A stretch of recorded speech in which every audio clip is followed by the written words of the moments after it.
চালু হলো দেশের প্রথম এলিভেটেড এক্সপ্রেসওয়ে। শাহজালাল আন্তর্জাতিক বিমানবন্দর থেকে কুতুবখালী চিটাগাং রোড পর্যন্ত 46.73 কিলোমিটার দৈর্ঘ্যের এই এলিভেটেড এক্সপ্রেসওয়ের একটি অংশ খুলে দেওয়া হলো যান চলাচলের জন্য। ঢাকা এলিভেটেড এক্সপ্রেসওয়ের 46.73 কিলোমিটারের মধ্যে মূল সড়ক 19.73 কিলোমিটার এবং র্যাম্প 27 কিলোমিটার। বিমানবন্দর থেকে ফার্মগেট পর্যন্ত মোট 11.5 কিলোমিটার মূল সড়ক হিসেবে খুলে দেওয়া হলো যান চলাচলের জন্য। আজকের এই ভিডিওর মাধ্যমে ঢাকা এলিভেটেড এক্সপ্রেসওয়ের সৌন্দর্যের পাশাপাশি এর বিস্তারিত জানানোর চেষ্টা করব আপনাদেরকে। ঢাকা এলিভেটেড এক্সপ্রেসওয়ের 46.73 কিলোমিটারের মধ্যে সর্বমোট 31টি র্যাম্প রয়েছে। এই র্যাম্পের দৈর্ঘ্যই 27 কিলোমিটার। এক্সপ্রেসওয়েতে ওঠানামা করার যেই পথ, সেই পথকে বলা হয় র্যাম্প। এলিভেটেড এক্সপ্রেসওয়ের যে অংশটি আজকে চালু করা হলো, মানে বিমানবন্দর থেকে ফার্মগেট পর্যন্ত অংশে মোট 15টি র্যাম্প রয়েছে, যার মধ্যে 13টি আজকে খুলে দেওয়া হয়েছে। বাকি দুটি বনানী এবং মহাখালীর দুটি র্যাম্প এখনও কাজ সম্পূর্ণ না হওয়ার জন্য বন্ধ রয়েছে। ঢাকা এলিভেটেড এক্সপ্রেসওয়েতে 2 চাকার এবং 3 চাকার সব ধরনের যান চলাচল সম্পূর্ণ নিষেধ, পাশাপাশি পথচারী চলাচল করাও নিষেধ। সেজন্য ঢাকা এলিভেটেড এক্সপ্রেসওয়েতে কোনো ফুটপাত রাখা হয়নি। এই এলিভেটেড এক্সপ্রেসওয়েতে যান চলাচলের জন্য সর্বোচ্চ গতি নির্ধারণ করা হয়েছে 60 কিলোমিটার। এছাড়া র্যাম্পে ওঠানামা করার সময় যানবাহনের গতি থাকতে হবে সর্বোচ্চ 40 কিলোমিটার। শাহজালাল আন্তর্জাতিক বিমানবন্দর থেকে কুতুবখালী পর্যন্ত এই এলিভেটেড এক্সপ্রেসওয়ের কাজ 2011 সালে চুক্তিবদ্ধ হলেও শুরু হয় 2020 সালের 1 ডিসেম্বর। পুরো এলিভেটেড এক্সপ্রেসওয়ের কাজ শেষ হতে 2024 সালের জুন পর্যন্ত সময় লাগবে। আপাতত যেই অংশ যান চলাচলের জন্য খুলে দেওয়া হয়েছে, সেই অংশের টোল সংগ্রহ করার জন্য মোট 6টি টোল প্লাজা চালু করা হয়েছে।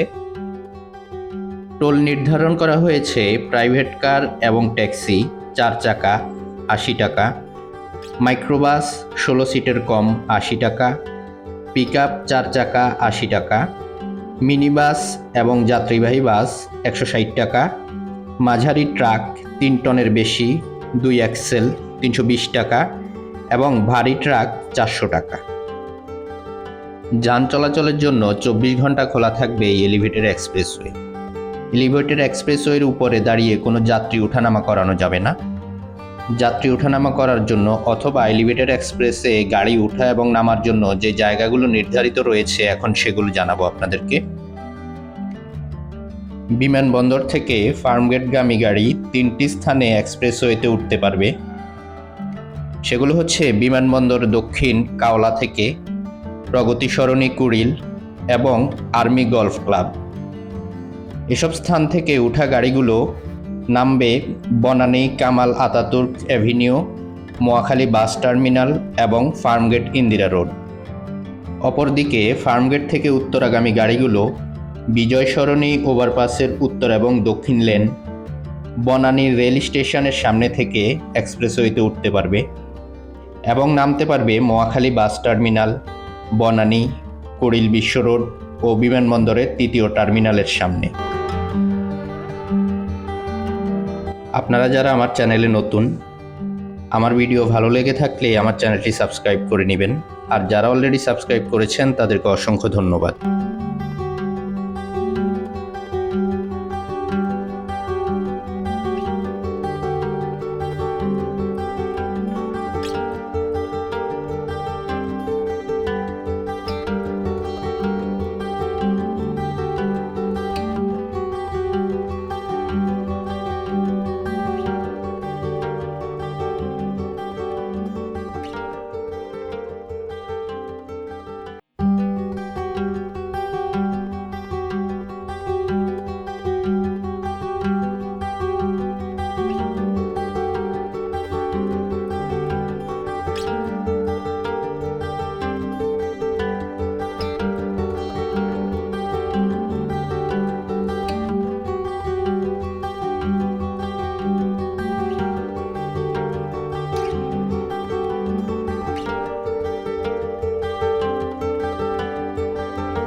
চেষ্টা করেছি ঢাকার প্রথম এলিভেটেড এক্সপ্রেসওয়ে সম্পর্কে আপনাদেরকে অল্প কথায় গুরুত্বপূর্ণ তথ্যগুলো জানাতে।